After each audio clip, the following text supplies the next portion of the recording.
Hello everyone, Radhe Radhe. तो चलिए हम अपना 6 नंबर वाला टॉपिक 6 या 7 होगा, जिसमें एफडीआई, जो कि बहुत इंपॉर्टेंट है, फॉरेन डायरेक्ट इन्वेस्टमेंट, ये क्वेश्चन पूछा जाता है। इसे यूपीएसआई में इससे 1 से 2 क्वेश्चन पूछे गए हैं। तो चलिए 5 मिनट के अंदर इसको भी रिवाइज कर लेते हैं। इसमें क्या है एफडीआई का, जैसे कि कोई व्यापार वगैरह इन सबसे रिलेटेड चीज़ें हैं, जैसे वाणिज्य व्यापार टॉपिक है ना हमारे में, बस वही उससे रिलेटेड, और एफडीआई और ये सब पूछा जाता है, एफआईटी वगैरह। तो इसमें देखिए कि इसका मतलब मेन इसकी बॉडी कौन सी है, department of investment policy and promotion, DIPP, important है, याद रखिएगा। और प्रत्यक्ष विदेशी निवेश को ही एफडीआई कहा जाता है, कि जो विदेशी कंपनियां हमारे देश में निवेश करती हैं, किसका कितना परसेंटेज है, किसका क्या लेन देन है, उस सबका सारा ब्यौरा इसी में होता है।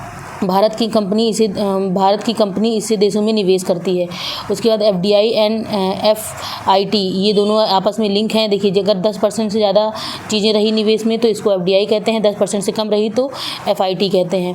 और इसको माया राम समिति ने इसका गठन किया था 2013 में। देखिए, सब मैंने PYQ लिख रखा है। एफडीआई के लिए भारत में 1991 में मार्ग।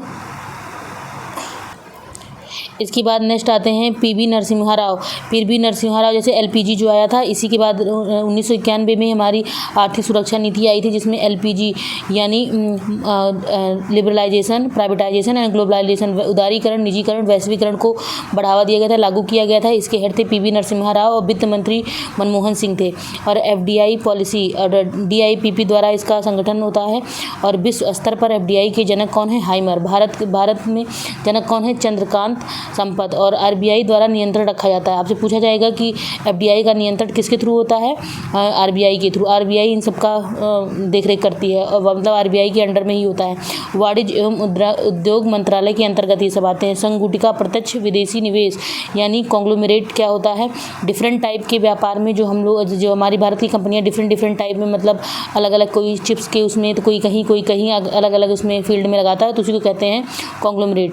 और UNTD यानी अंकटाड क्या होता है, इसका फुल फॉर्म संयुक्त राष्ट्र व्यापार विकास सम्मेलन, क्षेत्रीय और राष्ट्रीय स्तर पर रिपोर्ट को पेश करता है। यही अगर आपसे रिपोर्ट पेश करता है तो आप अंकटाड लिखिएगा।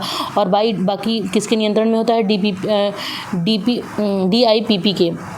एफडीआई के 2 मार्ग है, एक स्वचालित है ऑटोनॉमस, और एक सरकारी मार्ग है। सरकारी मार्ग वाणिज्य और उद्योग में कुछ ऑटोनॉमस रहता है, कुछ सरकार। जैसे देखिए, स्वास्थ्य, पेट्रोलियम, सड़कें और नवीनीकरण, ऊर्जा और पोर्ट, शिपिंग और फार्मा क्षेत्र में 100% क्या होता है, प्राइवेट कंपनियों का होता है, ऑटोनॉमस होता है। और रक्षा क्षेत्र में 74%, टेलीकॉम सेवा में 100%, यानी 74% के ऊपर आप रक्षा क्षेत्र में पढ़ेंगे तो आपको गवर्नमेंट की परमिशन लेनी पड़ेगी। टेलीकॉम क्षेत्र में 100% कर सकते हैं। तो ये सारे क्वेश्चन फॉर्म बना करके पूछे जाते हैं। भारत में निजी सुरक्षा एजेंसियों के लिए एफडीआई 49%, इंपॉर्टेंट है, PYQ में पूछा गया है। ग्रीनफील्ड न्यू इन्वेस्टमेंट क्या होती है, जैसे कोई नई चीज़ में इन्वेस्ट करना, इसको ग्रीनफील्ड कहते हैं, इसमें 100% एफडीआई होता है। ब्राउनफील्ड इन्वेस्टमेंट क्या होती है, जब किसी पुराने व्यापार में ही अपना नया ऐड करना और उसको प्रमोट करना, बढ़ाना, ये होता है ब्राउनफील्ड। भारत में एफडीआई को मंजूरी मिली विदेश निवेश सुविधा पोर्टल। और निजी क्षेत्र में परमाणु ऊर्जा नहीं आता है, रेलवे संचालन नहीं आता है। 2024-25 के इंडेक्स में देखा जाए, सबसे ज़्यादा एफडीआई यानी सबसे ज़्यादा हमें कहाँ से प्राप्त हुआ है, सिंगापुर ने निवेश किया है, फिर मॉरिशस ने, फिर यूएसए में। और कौन सा सेवा क्षेत्र में एफडीआई सबसे ज़्यादा रहा है, याद रखिएगा, इंपॉर्टेंट क्वेश्चन है, आपकी यूपीएसआई में पूछा गया, यूपी पुलिस कांस्टेबल में पूछा गया है, तो याद रखिएगा। उसके बाद कंप्यूटर, फिर व्यापार। तो ये हो गया हमारा कंप्लीट एफडीआई। नेक्स्ट क्लास में हम पढ़ने वाले हैं सोशल मीडिया का, सारा कंप्लीट कर लेंगे।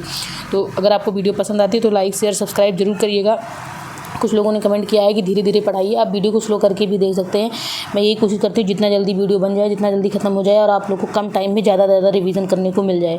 तो मिलते हैं नेक्स्ट वीडियो में। बाय बाय, राधे राधे सभी को।